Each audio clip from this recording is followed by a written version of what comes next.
What's good, everyone? It's the one and only NY Phenom. If you guys enjoy NFL, NBA content, want to see some more gaming content soon, give this video a like. If you're new, go and subscribe to the channel while you're at it.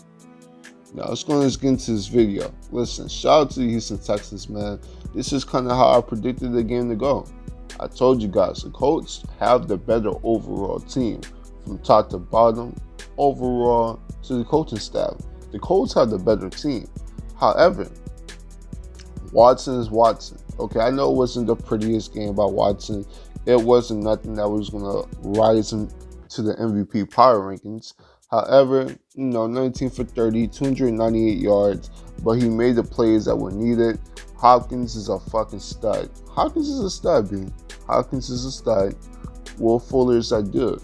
When having Will Fuller back, not only did he have a big game himself, he opened up the entire offense to have another deep threat for Watson to go to besides Kenny Stills. It opened up for Hopkins. Literally, that first touchdown Hopkins had, literally the safety bit in.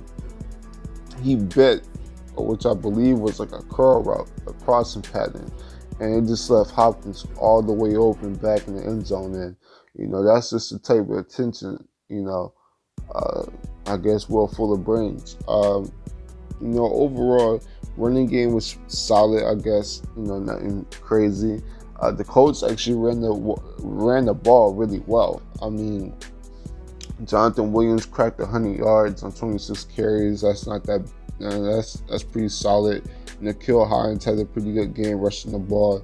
So, overall, Jacoby Brissett played fine. It wasn't nothing special, but he played fine. He controlled the game. However, Texas has made a few plays there, and they ultimately won the game. I think the home field definitely played advantage to that, and overall, it is what it is. I think the Colts, they need more weapons on the offensive side. I know T.Y. Hilton was on the snap count this game. It was good to see him back, but he was on the snap count, so we didn't really get to see full T.Y. Hilton.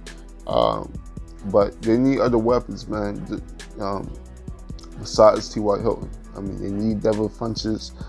Haven't really heard that much of Paris Campbell all this year. I believe he's dealing with injuries. So, overall,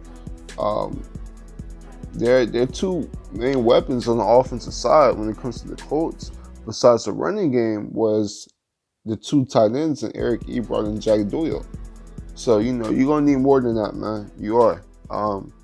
As far as this plays for the playoff picture and who wins the division, you got to give the edge to the Texans at the moment. You got to. They're 7-4. The Colts are 6-5. We'll see how this plays out. I'm not sure they'll play again. I don't think they played before this year, before this season. I don't think they played before. I think that this was their first matchup all season.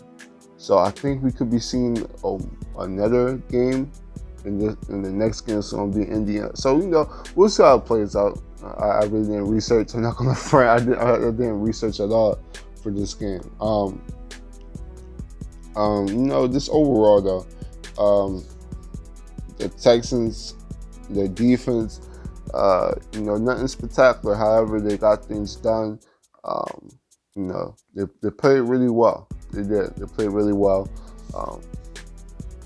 Overall, that's it, man. Losing Clowney, losing J.J. Watt, and still bringing that defense intensity. You gotta show some praise to the defensive coordinator. The defensive backs on the Texans played well. So, overall, man, there's really not that much complaining, man, I can do about this game. It was a good, solid game. The Colts actually controlled time of possession about 7 more minutes. That just shows you that Jacoby Brissett, he was really doing a well job just controlling the game. However, a few big plays from the Texans got the job done. It wasn't like the Colts had a bad game on the defensive side. Kenny Moore had a pick. That was a nice pick. It's just overall, Deshaun Watson, he just made a few Deshaun Watson plays, and Hopkins was Hopkins. And Will Fuller came back and showed his impact. and they won it in front of the home crowd. So, great game overall. Shows how competitive the AFC South is. I'm pretty sure this is going to be the two teams that, make a run to the playoffs in the division. I think the Jaguars are pretty much out of it. I know they have Nick Foles. I know we all know Nick Foles is spectacular, especially come late November, December. However, I just don't see it with that Jaguars team. The team that I do see that might make a run, that could surprise a lot of people, is the Titans, because they're on the winning streak right now. They're building momentum, and they have talent on both sides of the field. It seems like the team they're building around Ryan Tannehill. So overall, I think the Titans are not out of it. They're 5-5. We're really going to see what's good with that Titans and Jaguars game. That's a game I'm definitely have to keep my eyes on. We're going to have to see how that plays out for sure. But overall, man, that's it. That's all. Subscribe to the channel if you're new. I'm the Phenomenal One, and I'm out. Deuces.